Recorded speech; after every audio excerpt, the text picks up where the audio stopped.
Hello everyone, it's Mr. Schoons here from Blueprint to talk you through Key Stage 4 Task 4. This lesson continues the work started last time exploring Bill Bryson's adventures in modern Australia. However, our focus this time is from the point of view of two brothers who travelled to Australia from England in the 1850s during the Australian Gold Rush. The brothers, Henry and Herbert Humphrey, sailed from Brighton in England to Melbourne in Australia to seek their fortune, and the only reason that we know anything about these men at all is that the letters that they sent home from Australia were published in their local newspaper, the Brighton Gazette, providing us today with valuable first-hand accounts of what it was like to be a migrant to Australia in the days before modern transport, when the journey to the other side of the world was long and dangerous, and when Australia was for Europeans little more than a prison colony. Gold was discovered near Melbourne in southeastern Australia in 1851. Between 1851 and 1860, more than 600,000 people emigrated to Australia, mainly from the United Kingdom. As you can see from this image, Melbourne in the 1850s was a small settlement beside a river that very quickly became swamped by a tented city as thousands of people flooded to the area, hoping to make their fortune by either digging for gold or finding profitable work servicing the gold digging industry.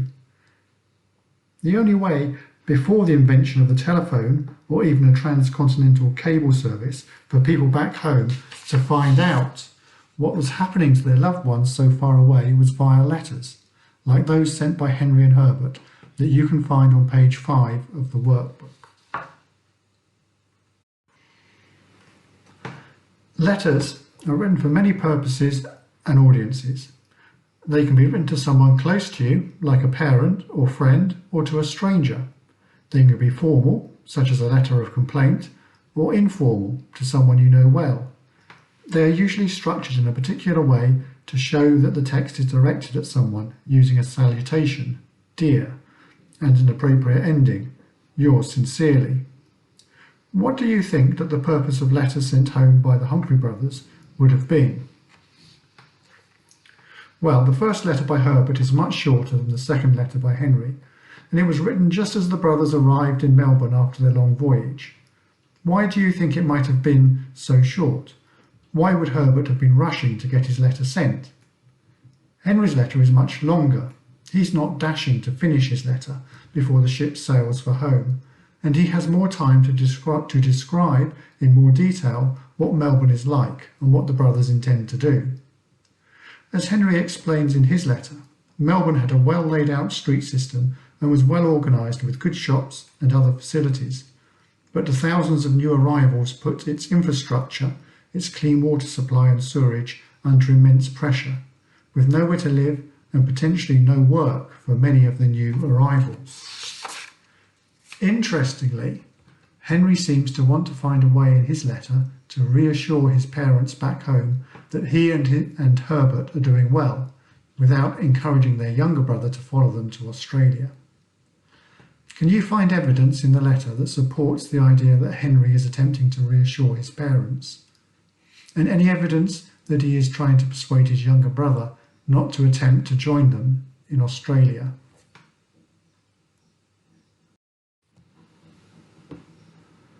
Herbert mentions in his letter something called circular sailing, which was a new and daring route for ships to take to Australia. In their dash to reach the Australian goldfields in the quickest possible time, many ships' captains adopted the new Great Circle route in the 1850s, the shortest and fastest route to circumnavigate, to sail around, the globe. This route involved enormous risks from drifting icebergs and the wild seas generated by frequent storms. It required exceptional navigational skills, as even the slightest error could lead to disaster. Travelling to Australia today, although long and tiring, has nothing of the dangers that Henry and Herbert would have experienced on their voyage, most likely travelling in steerage, the lowest deck on the ship. The map on this slide reminds us of how perilous the journey was to Australia, and that when migrants left home for Australia, it was likely that they would never return.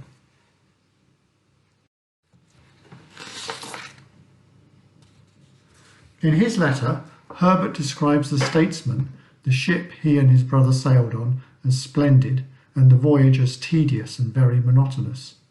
But the reality of circular sailing was very different. Conditions would have been horrendous, with the risk of fire and the spread of infectious diseases an ever-present danger. The expression "batten down the hatches" comes from voyages on ships like the Statesman, where the steerage passengers would have been confined below decks in bad weather for days at a time. Why do you think Herbert might have written home that the journey was long and dull, rather than frightening and dangerous? Look at these two images of Australia now and then. The hotel Bill Bryson stayed in when he visited White Cliffs, and prospectors digging for gold in the 1850s. How might the perspective of someone surrounded by luxury and convenience be very different to the perspective of someone exposed to hardship and hard labour? Well, Bill Bryson and the Humphrey brothers write about Australia and their experiences in Australia from very different points of view and from very different perspectives. Bill Bryson writes about Australia from the point of view of a travel writer, seeking to entertain his readers with funny stories and incidents. His perspective is that of a modern traveller accustomed to fast, comfortable air travel and able to afford to stay in luxury hotels.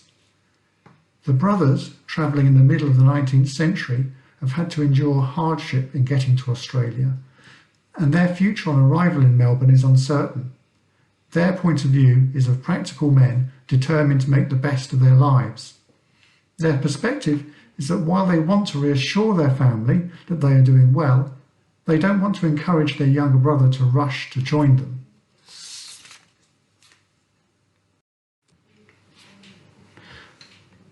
Now have a go at answering the questions on page 6 of the workbook, which ask you to compare the letters by the two brothers, and also to make some inferences about the differences in personality or character of the brothers. As an extension task, use all of your knowledge from this lesson and task 3 to compare and contrast the points of view and perspectives of Bill Bryson and the Humphrey brothers by answering the questions on page 7 of the workbook. You can send your answers to your teacher at english@aspireap.org.uk, either as a Word document or a photo of your answers in the workbook or in your exercise book. There are 2 further slides at the end of the PowerPoint to help you, giving you some key vocabulary and some definitions of subject terminology. I hope that you've enjoyed reading and learning a little more about Australia in these 2 lessons, and I look forward to seeing you again soon, either online or back at school. So for now, it's goodbye from me. Goodbye.